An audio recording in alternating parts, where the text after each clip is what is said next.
que es un concepto que se está incluyendo en el nuevo reglamento.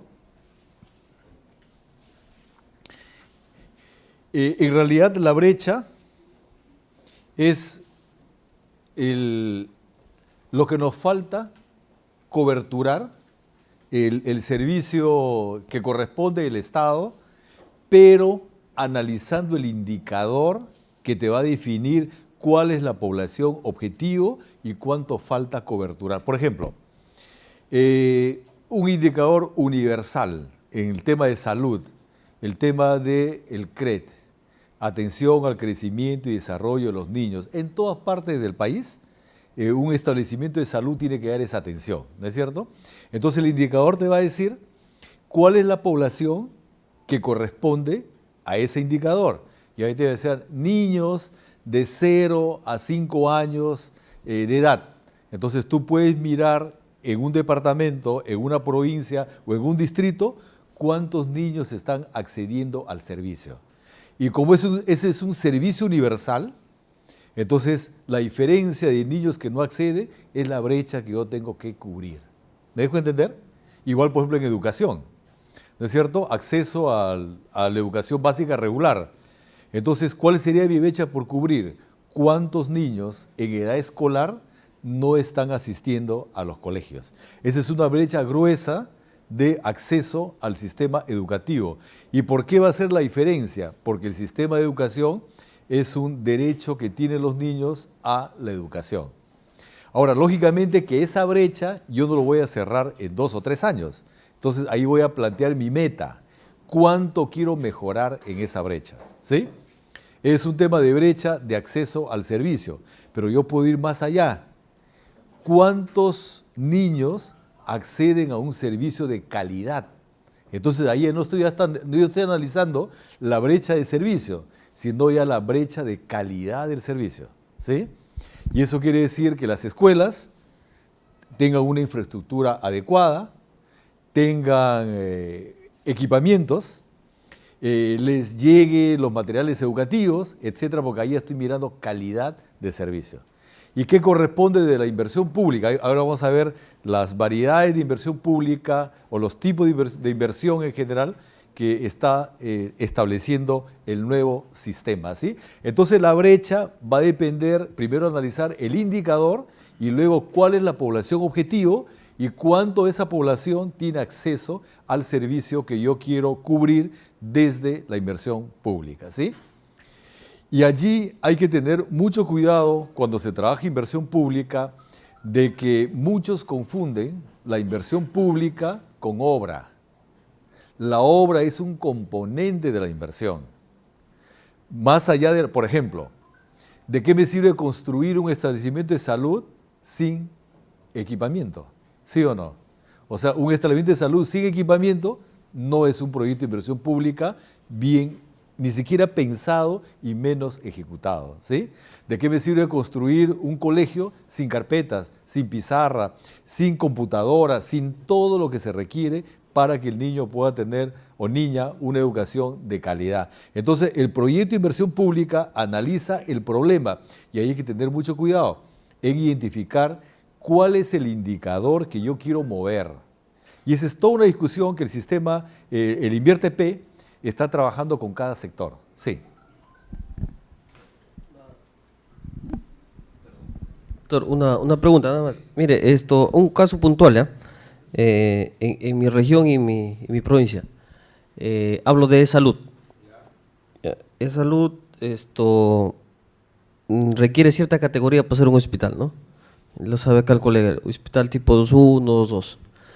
Y para cada tipo de hospital necesita un número mínimo de asegurados, ¿ya? Por ejemplo, en mi provincia estamos en un nivel de 22.000 asegurados, promedio de 22.000 asegurados de salud. Pero para un tipo de hospital necesitamos un rango mayor, ¿no? Pero si lo analizamos en el tipo de brecha, o sea, nos salimos de eso, en mi localidad sí amerita un tipo de hospital esa categoría.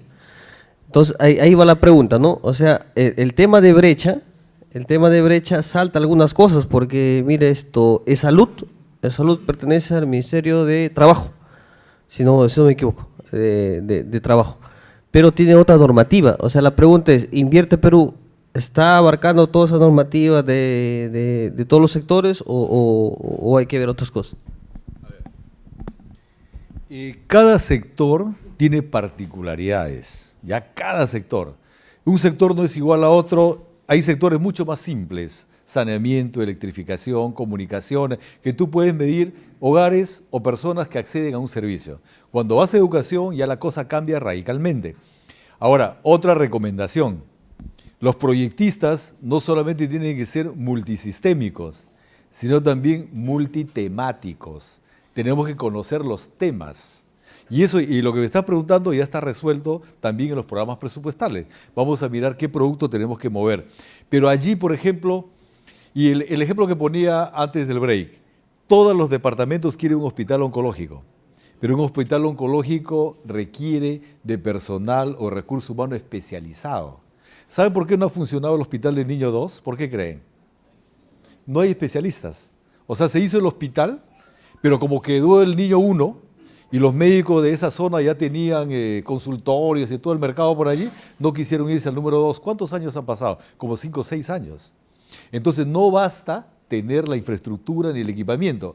Hay que mirar qué elementos se necesitan para que eso opere de manera óptima. Entonces ahí el recurso humano en el tema de salud es una limitante, pero además en salud se aplica lo que se llama el enfoque de redes. Salud no se analiza, digamos, de manera aislada un establecimiento de salud, sino se analiza un territorio, un ámbito de atención que tiene una red de salud, donde ellos se han identificado más o menos qué tipo de servicios hay que dar en un determinado espacio territorial, y ahí, por ejemplo, tienes un hospital, un establecimiento de salud, pues no sé, de nivel 1, ¿cuál es el más alto? De nivel 2, y esa red va a tener un ámbito de atención de repente de varios distritos, o a lo mejor de una provincia. Entonces, en esa red de atención no puedes crear un hospital 2 porque ya tienes la oferta de servicio suficiente para la gente de esa red, y allí tú analizaste cuál es la accesibilidad, qué tiempo tiene un paciente de recurrir a ese establecimiento, etc. Y hacia, digamos, en el ámbito más adelante de la red, ya vas estableciendo, digamos, establecimientos de salud con servicios de atenciones de repente más simples, más universales. Antes del cambio de gobierno le entrevistaron al ministro de Salud anterior, y el 83% del personal médico especializado del Perú están en 3 ciudades, en Lima, en Trujillo y en Arequipa. Y el 17% restante está en las 23 otros departamentos del Perú. Y no hablamos de departamentos, sino hablamos de ciudades. Entonces, eso nos indica el déficit de personal especializado en el sector salud. Entonces, hay que mirar también el tema del recurso humano para el servicio, ¿no? Sí, amigo. ¿Podría explicar a qué se refiere cuando dice incluye infraestructura natural? Esto fue también una discusión, ¿no? ¿Qué es una reserva forestal? ¿Es un patrimonio del Estado? Esa es una infraestructura natural, por ejemplo. La infraestructura natural se puede teorizar como un factor de producción natural. Puede ser una playa, paisajes, un nevado, todo lo que sea un patrimonio que te sirva para producir un bien o servicio a la comunidad. Y eso es una infraestructura natural, ¿no? Entonces, es un concepto que antes lo discutíamos, pero no había definido en el marco legal, y hoy día lo está considerando como un activo del Estado, un factor de producción, que va a dar un servicio a la comunidad, ¿no? Entonces, en este proceso, ahí podemos considerar como infraestructura natural los bofedales que están en la zona alta de la cuenca. Y estos bofedales seguramente están deteriorados. Entonces, la pregunta es, ¿cómo se escala la cantidad, por ejemplo, de un servicio ecosistémico de retención hídrica de estos sistemas para poder considerarlo con respecto a la demanda de la población? A ver. Allí ya cada proyecto va definiendo, va analizando primero el problema. porque lo que te dé el sistema es la metodología, el sistema conjuntamente con el sector correspondiente te va a dar la metodología de análisis, pero cada sector, cada zona, cada cuenca o cada activo natural tiene características propias. Les comentaba el tema, por ejemplo, de la bahía de Sechura. Nadie se preocupó de la bahía porque ni siquiera lo tenías como activo, ¿sí o no? Pero sin embargo, hoy día que la bahía está deteriorándose, ya se dan cuenta de que no hay empleo, las exportaciones cayeron, están rebotando los productos. Nadie analizó cuál era el efecto de no tener ese activo como algo que hay que mantenerlo, hay que sostenerlo. Entonces, pero digamos, desde la inversión pública o del planeamiento, lo que se da son metodologías, pero en cada caso el problema es distinto y hay que plantear la solución que resuelva de manera integral ese problema que está perjudicando o restringiendo calidad de vida de la gente, ¿no? Entonces el enfoque nuevamente acá es, tenemos que pensar en el ciudadano.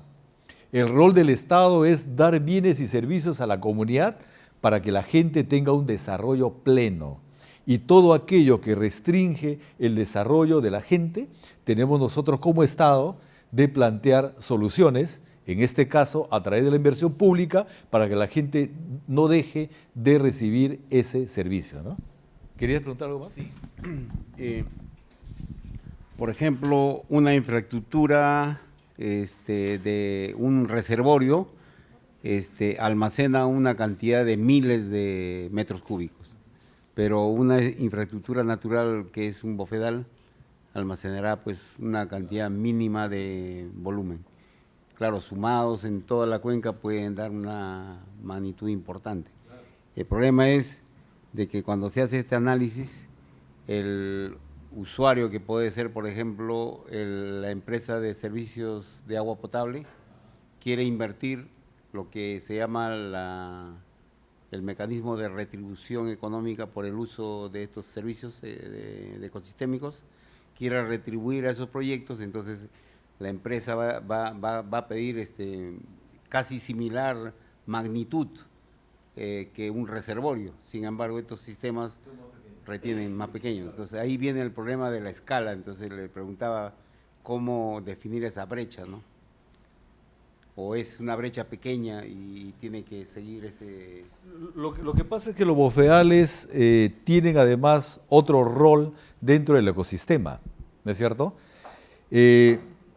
Tiene un efecto en el ambiente, tiene un efecto en los seres vivos de la zona, tiene un efecto puede ser en el turismo, etcétera. Hay que mirar, cuando tú analizas el problema, hay que mirar, como te digo, cada activo, en este caso natural, cuál es el rol que tiene dentro del desarrollo de ese ámbito que estás analizando y que beneficia a la población. Por ejemplo, recuerdo que el año 2015 determinamos que en el Perú hay cerca de 1000 lagos que están en la zona de la sierra y que muchos de ellos están por colapsar. Y seguramente con estas lluvias que se han dado este año, algunos han colapsado. Y allí habíamos planteado hacer proyectos que permitan, digamos, irrigar el agua a través de túneles y que esa agua pueden ser manejadas para agua potable de las zonas que están en la parte baja, para sistemas de riego y en algunos casos para producción de energía eléctrica, ¿no? Porque esos lagos, ¿qué significaban? Un peligro para las poblaciones que están abajo. Y seguramente muchos huaicos que se han dado es producto de esos lagos que no lo estamos mirando. Están, digamos, fuera de nuestro alcance, pero en muchas zonas sí son un peligro amenaza, digamos, a la población, ¿no? Entonces hay que dar una solución antes de... bueno, a ver, seguimos avanzando. Habíamos hablado de brechas. Está claro el tema de brechas, ¿no es cierto? Ok. Estándares de calidad. Acá habla de las características técnicas inherentes a los factores productivos. Yo pongo un ejemplo que se trabajó en la práctica en Ayacucho.